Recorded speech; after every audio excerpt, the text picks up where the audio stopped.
Why the Middle East Christians are under attack. Mustafa Akyol. Supposedly, it is not to do with Islam, it is to do with a viral strain within it. And let's see if that may or may not be true, eh? Cut. When Pope Francis visited Egypt last month, he called on the leaders of the Muslim world to unmask the violence that masquerades as purported sanctity. Egypt's Coptic Christian community had been viciously hit. The latest came on Friday when gunmen attacked a convoy of Copts. Some fear it wants to bring the end of Christianity. Interesting. Well, you know, this has been happening for 1,000 years. This is nothing new. This is why 9 out of my 10 ancestors were never born. So we've got here, the threat does not come from Islam, but from a modern extremist strain within it. But then we have here, moderate Islam is ugly and offensive. There is no moderate Islam. Islam is Islam. Want to jeopardize safety with its gay marriage push.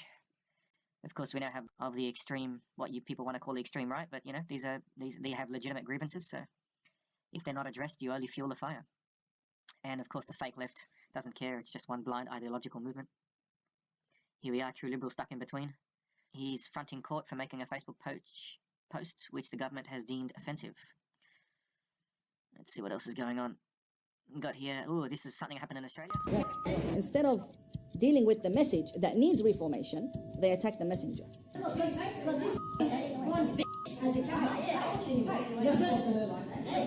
What we could have had was a radical attack in a family restaurant. They want to rip you apart. Since when did we accept this type of attitude in Australia? I see what I've been arguing against for years, and it's, you know, it's hard when you have had everyone down to your own auntie in every successive generation within your family having someone who's murdered. So it's almost like you need to have a representative from each generation to be blown to pieces. And then we come here and try to get away from it. And then, of course, we have the disgusting self-hating fake left here, the ideological self-hating disease, which wants to kill itself and take everyone else out with it due to its hatred of its own position in society. These pieces of garbage are hypocritical. I tell you why. They didn't suffer 0.01% of the racism that I suffered. And not just me, but people who come in this position. And yet we love this place. You know, we have respect for the place that we came to and stand up for, even if it won't stand up for itself. 109 verses that call Muslims to war with non-believers. Well, the problem is that people are going to argue that they're taken out of context. Here, see, for example, here we have Al-Quran, Surah Athnan. We have 191 to 193, and we've got kill them wherever you find them. What's interesting is that in the Western Qurans that I handed out, Quran al-Karim, it says fight them wherever you find them.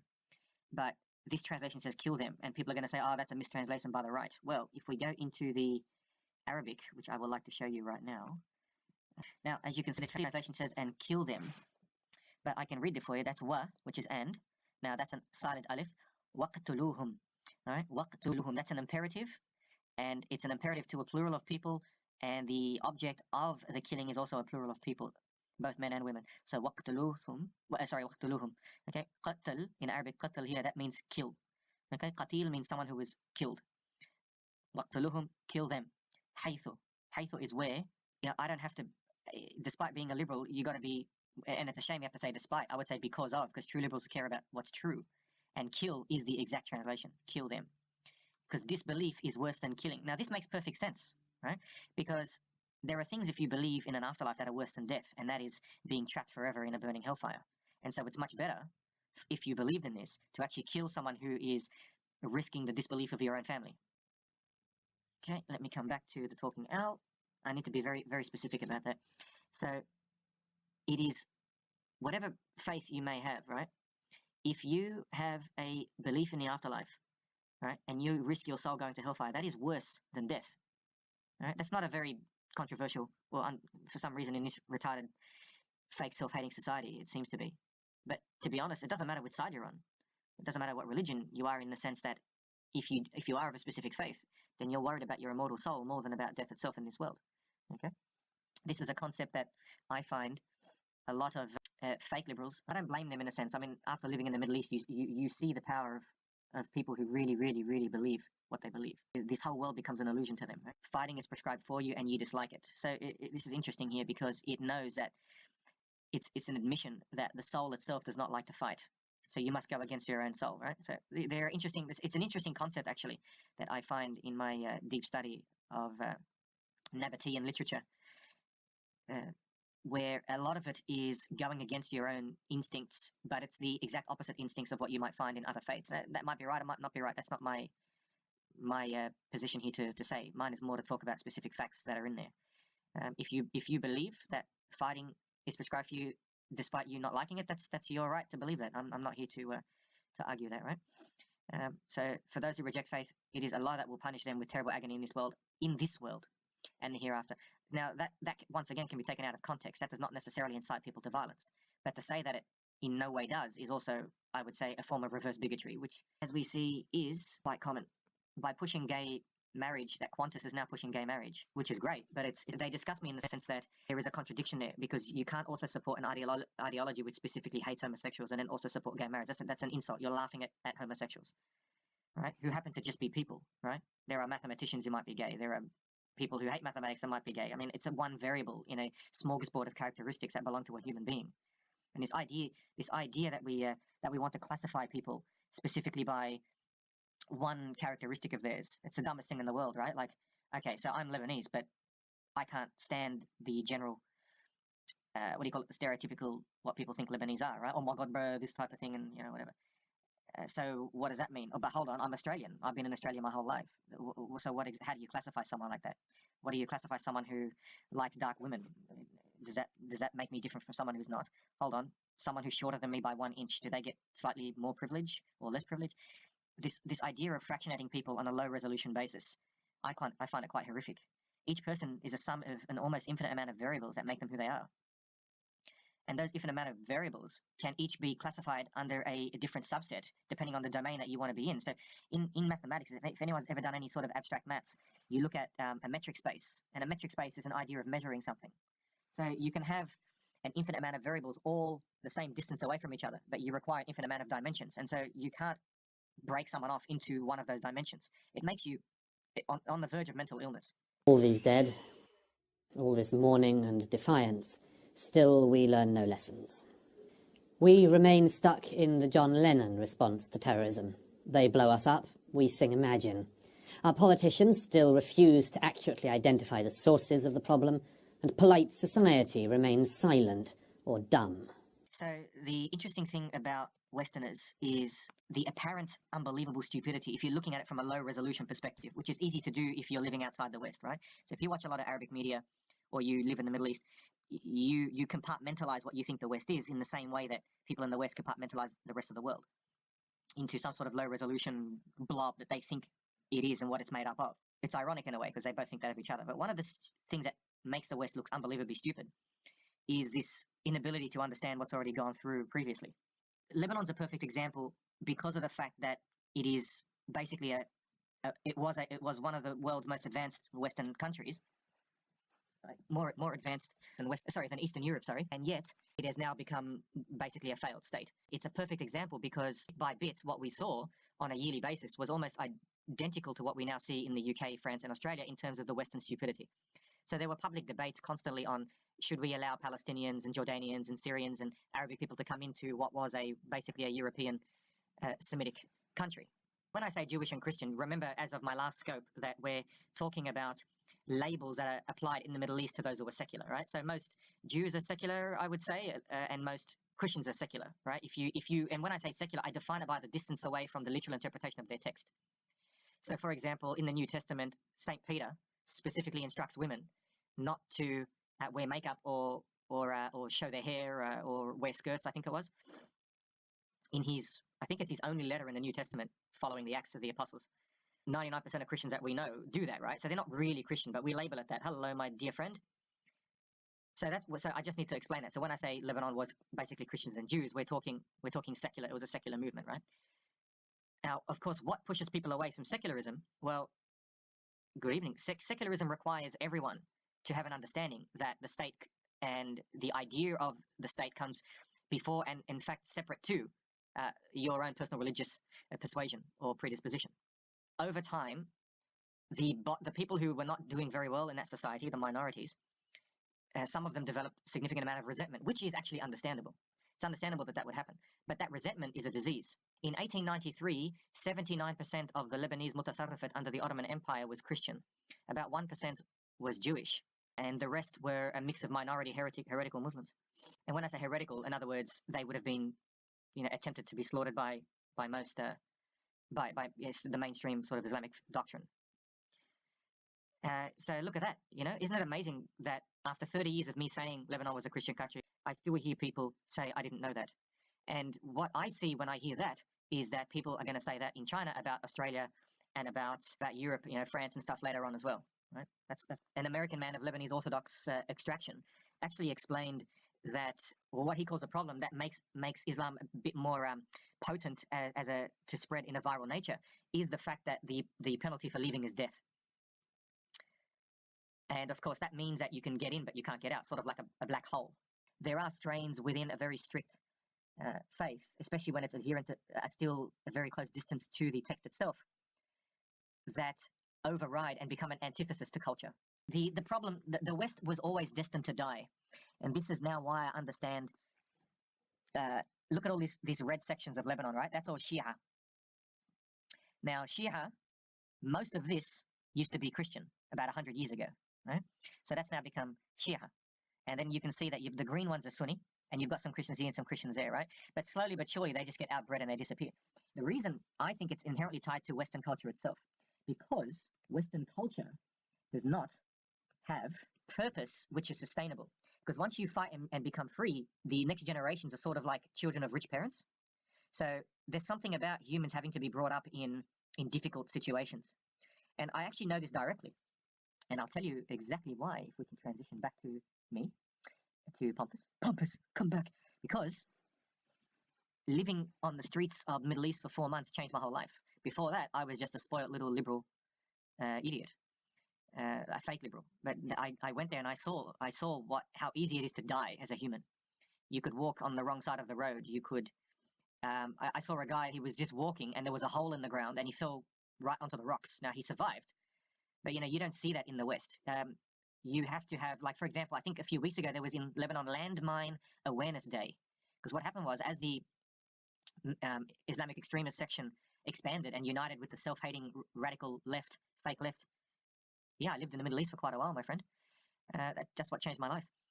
As they united and then started to attack anyone who was called Christian or secular style Christian Western, the psycho-Christians ended up planting landmines to protect all of their villages and their towns and cities.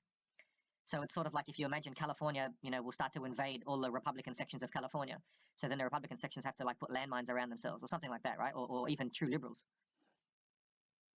I was in Lebanon and Syria mostly. In fact, I was in Syria when the rebels took over. It's in the book, which I've mentioned, and I had to escape into Lebanon and then come back to Australia in 2012. So I've seen some interesting stuff. I was in Lebanon during the Civil War too, when I was in the later part of the war, when the radical Christians and the mainstream Christians turned on each other, because the radical Christians became what you would expect, right? Because when the Islamic terrorists become like ISIS in Lebanon, it's going to lead to the rise of some absolutely psychopathic Christians who will slaughter people in the most obscene of ways. So they have Landmine Awareness Day, which means they remind children that 30 years ago, because of what happened, they can't go off a footpath onto the grass because they could get blown up, right? Let me show you. This stuff to me, it just drives me nuts that people don't know this. I know logically that it's expected. Here, April 5th, 2017.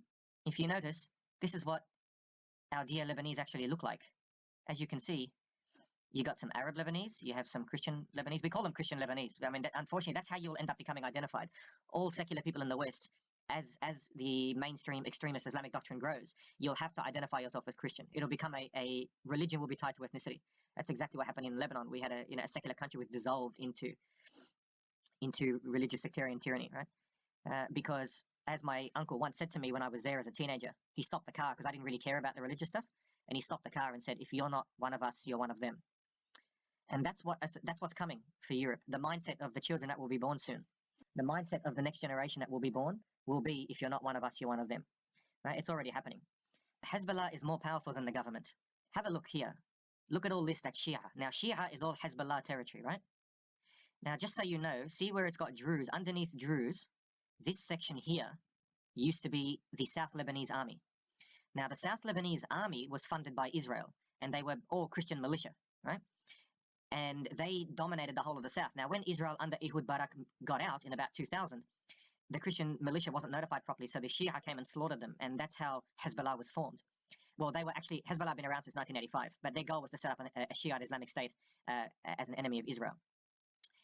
Now, the problem is with the Shia politics is that they're actually defending the Christian population in the south, and that's a problem because half of the Christians now are with Hezbollah because they're actually, it's an existential issue. Imagine if the reason for your existence in the US was because Saudi Arabia was protecting you. Right? So it's a very difficult concept because it's so foreign, right, to people living in the West. I think Liran hasn't understand. No, they don't have it because the government in Lebanon is a joke, as you know, right? It's a combination of people that hate each other. By law, the president has to be a Christian. The prime minister has to be a Sunni Muslim. So it's heavily sectarian based. And the ethnicity, the ethno-religious predisposition actually guides people's politics. What I wanted to show you, we were having this debate when my dad was a kid. They were having debates in Lebanon as to whether to open their borders, right? So we now know what happens when you open your borders. I'm going to show you my trip to the Maronite Mountains, and I'll show you what actually happened there. Right here is my brother, and there I was. This is where we were, right? This is a place called Hasroun, and it is in the north of the Lebanon. That's where my brother is, right here. So my brother, that's fresh water, right, coming out of the ground. Now my brother comes in to drink some water. Now what happens?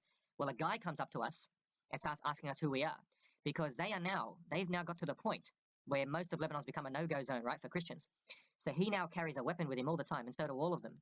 So everyone in this village, you think it's beautiful. Everyone in this village is basically weaponized because they're so afraid of anyone who even looks Arab coming in, right, that Arabs won't dare to go in there because war would start, right?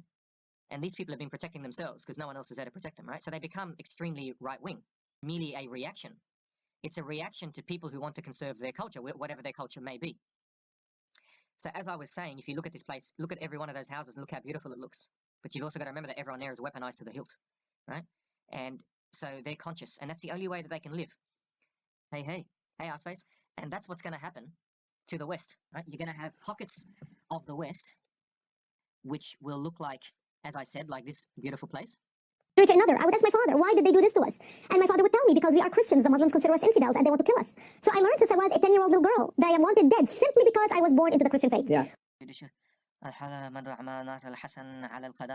All right, so yeah, he's going to get hung, which is good. It's hard to hear. Let's just have a look at Army Kona visits Winter Charlie from the bombing. Okay, so there was a bombing that no one's known about. Let's have a look here. Okay, so there's something that happened in Ras Ba'albak. Let's have it here. توقيف المدح الساعة الذي اعترف blah blah blah. My scope is about critical thinking and about data, and from that you can decide what you need to do with it. So we've got a bombing in the town Ras Ba'albak. So let me just show you. As I said before, this is Hasroun. Okay, 2 small bombs exploded in Ras Ba'albak. Here we go. Force immediately went and imposed security cordon around the site. To answer Liran, yes, Christians still get attacked constantly in Lebanon. We're very fortunate in the sense that it's still a Christian country, in the sense that it's still Western, but it's living in its dying days, right? I mean, after the end of the Civil War in 91, the rules got changed. So he has become the latest president. Well, I'm going through heaps of different sites, Kevlar, but I tend to get them from Arabic news. If you follow me on Twitter, you'll see who I'm following. They're called Jaish al-Lebnani. Now, they're in Arabic, but you can translate it, and sometimes the translations actually work. So this guy here actually partnered with Hezbollah at the end of the Lebanese Civil War, right? So in 2006, he came back to Lebanon after being exiled to France, because in the Civil War, he formed a purely Christian government to try and reverse. He tried to reverse the Islamization of Lebanon. So he set up a completely Christian government. And by doing that, he suffered a huge amount of attack, because what, if anything, we've learned that once you slowly put a virus within a place, whether it's communism or Islamism or whatever it is of the day, you're not going to eradicate it, just in case anyone tries to misquote me. So Kevlar, I mean, by us doing nothing today, tomorrow there's going to be more people with whom you will be unable to have dialogue, and from which your country will be unable to extricate. There was travel between Jerusalem and Lebanon was 79% Christian and Jewish. If imagine today is 1893, 100 years from now, you're going to have the Civil War. So 1893. So which country? How are Russian names translated to English names? Like Nikolai. Nikolai is like Nicholas, right? But they're both translated from the ancient Semitic Nakula. And Nakula is the actual original name, right? they tend to be biblical than from an English name that people would understand. Do you mean their surname or their first name? And my second question, how come Canadians sound different kind of American? That's an easy question. That's because humans traditionally, their languages are just like a family. The history of languages is that they born and have children, and then they die, and then the new languages are all variants of each other, and then they slowly diverge and they become new languages, unless there's a force holding them together. So in the Roman Empire, they had one religion and one empire, so that was Latin, right? But the spoken Latin changed. Now the question is, why do they change? And that is because of the law of entropy. That is because there are an infinite amount of possibilities with which you can pronounce a certain word, right? So even you and your family, you might say and they might say right? Slightly different, because there are so many ways to pronounce. There are just so many possibilities. So the chance that everyone is going to pronounce the same letter in the same way is almost impossible. So if you look at it that way, then you realize that it's almost a miracle that people can even understand each other. And the only reason is because they're talking backwards and forwards with people in proximity. So what you'll notice is that Canadians race to speak French first or English. It depends on which part of Canada. So if they're from French Canada, then they have to learn French, and in many places they have to speak French, right? But their French is different to mainland French. The accent is unbelievably different. Like when I heard Justin Trudeau speak French, it was like completely different, right? But the ones that are not in French Canada, not all of them, in fact, I don't think many of them do actually speak French, but they might have had to learn it in school. But the other funny thing is that even if you're talking to each other, the language still diverges, but it diverges in 4 dimensions. It diverges from your past ancestors' accent. So the way Shakespeare spoke, it was different to how we pronounce Shakespeare, right? And the same as night, like K-N-I-G-H-T, used to be Knicht, right? So they keep changing. I hope that answers the question. To answer Liran, people go to church under the protection of automatic firearms in Lebanon. And I think that's coming to the West. So that's about it. I've run out of things to discuss. A pleasure to talk to everybody. We've gone through quite a fair bit today. A lot of content. Yeah, peace out, guys. Cheers.